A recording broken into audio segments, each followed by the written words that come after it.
A'udzu billahi minasyaitonir rajim. Bismillahirrahmanirrahim. Assalamualaikum warahmatullahi wabarakatuh. Syukur alhamdulillah kita bisa berjumpa lagi di channel ini. Sholawat dan salam selalu dan tetap tercurahkan kepada junjungan kita Baginda Agung Nabi besar Muhammad sallallahu alaihi wasallam.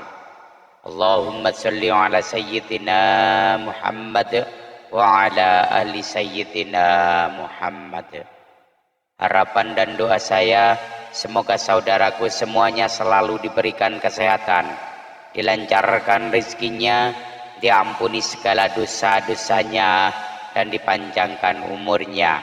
Amin amin ya rabbal alamin.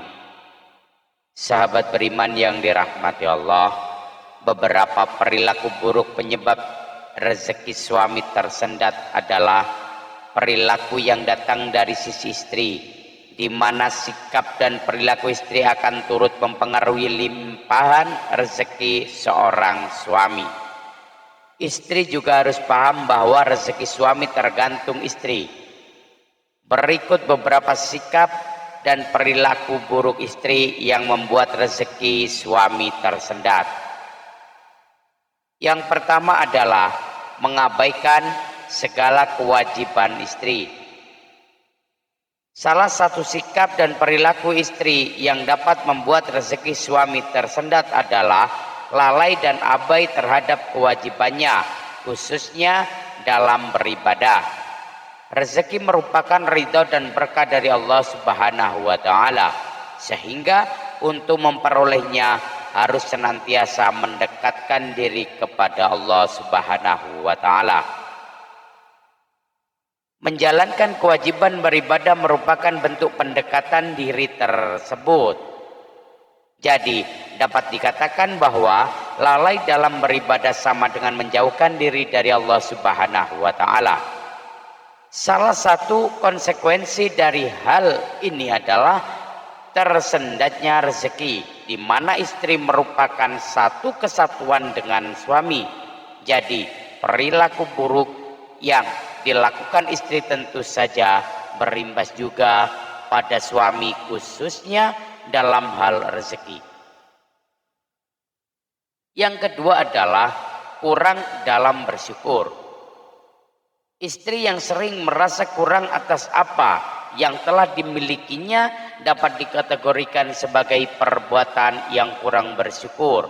Tentu saja hal tersebut merupakan perbuatan kurang terpuji di hadapan Allah Subhanahu wa taala. Hal ini pun telah dijabarkan Allah pada Al-Qur'an surah Ibrahim ayat 7 yang berbunyi, Allah berfirman, dan ingatlah ketika Tuhanmu memaklumkan, sesungguhnya jika kamu bersyukur, pasti kami akan menambah nikmat kepadamu. Dan jika kamu mengingkari nikmatku, maka sesungguhnya azabku sangat pedih. Quran surah Ibrahim ayat 7. Yang ketiga adalah durhaka kepada suami. Sikap kurang terpuji istri yang lainnya adalah sikap durhaka kepada suami. Durhaka kepada suami ternyata tidak hanya berimbas terhadap keharmonisan hubungan suami istri, namun juga menjadi suatu hal yang dapat menghambat rezeki suami. Beberapa contoh perbuatan yang bisa digolongkan sebagai sifat durhaka terhadap suami, misalnya tidak melayani suami dengan baik, membicarakan keburukan suami dengan orang lain, dan sebagainya. Sikap durhaka kepada suami ternyata menjadi salah satu perbuatan dosa dengan ancaman yang tidak sepele di mata Allah. Perbuatan ini sering disebut dengan istilah nusyuz. Dan Allah menetapkan aturan khusus bagi istri yang berbuat nusyuz terhadap suami. Lalu yang keempat adalah enggan bersilaturahmi. Sebagaimana diketahui bahwa silaturahmi memiliki keutamaan tersendiri untuk mendatangkan rezeki dan memperpanjang umur. Alangkah baiknya bagi seorang istri untuk memelihara hubungan baik dengan kerabat atau tetangganya, karena ini dapat melapangkan pintu rezeki bagi keluarganya.